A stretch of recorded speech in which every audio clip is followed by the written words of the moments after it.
ধুরন্ধর সিনেমায় ব্যাপক সাফল্যের পর ফারহান আখতারের ডন 3 ছবি থেকে সরে দাঁড়িয়েছেন রণবীর সিং। অভিনেতাকে ছাঁটাই করা হয়েছে নাকি চিত্রনাট্য পছন্দ না হওয়ায় তিনি স্বেচ্ছায় সরে দাঁড়িয়েছেন সে নিয়ে এখনও বিতর্ক চলছে।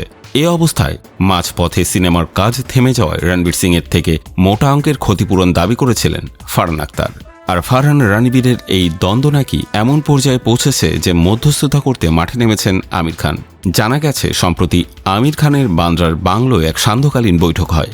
রুদ্ধদ্বার সেই বৈঠকের উপলক্ষ্যই ছিল রণবীর সিং ও ফারহান আখতারের মধ্যে যে দ্বন্দ্ব চলছে আলোচনার মাধ্যমে তার সমাধান করা। জানা যায় আমিরের বাড়ির সেই বৈঠকে উপস্থিত ছিলেন করণ জোহর, সাজিদ নাদিয়াদওয়ালা, একতা কাপুর, এক্সেল এন্টারটেনমেন্টের 2 প্রযোজক ফারহান আখতার ও রিতেশ সিদ্ধওয়ানি, জোহা আখতার এবং জি এন্টারটেনমেন্টের এমডি ও সিইও পুনিত গোয়েঙ্কা। বৈঠকে উপস্থিত একটি সূত্র বলছে রণবীর সিং ও এক্সেল এন্টারটেনমেন্টের মধ্যে সমস্যা সমাধানের চেষ্টা করেছেন আমির খান। দুজনের মধ্যে বেশ কিছু বিষয় নিয়ে দ্বন্দ্ব তৈরি হয়েছে।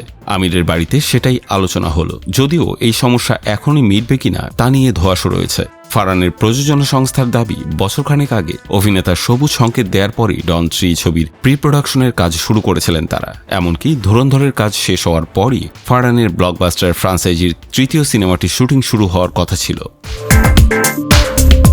কিন্তু আচমকাই শোনা যায় ডন 3 ছেড়ে রণবীর সিং এবার জয় মেহতার প্রলয়ের শুটিং শুরু করবেন, যার জন্য নতুন দিনক্ষণও ঠিক করে ফেলেছেন অভিনেতা।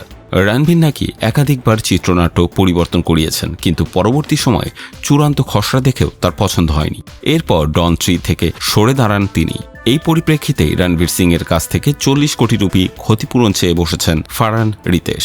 এদিকে প্রডিউসার গিল্ড অফ ইন্ডিয়ার বৈঠকে রণবীর সিং এ প্রসঙ্গে যুক্তি দিয়েছেন সঞ্জয় লীলা বানসালির বাইজু বাওড়া ছবির জন্য 1 বছর ধরে প্রস্তুতি নিয়েছিলেন, অন্য কোনো ছবিতে চুক্তিবদ্ধ হননি।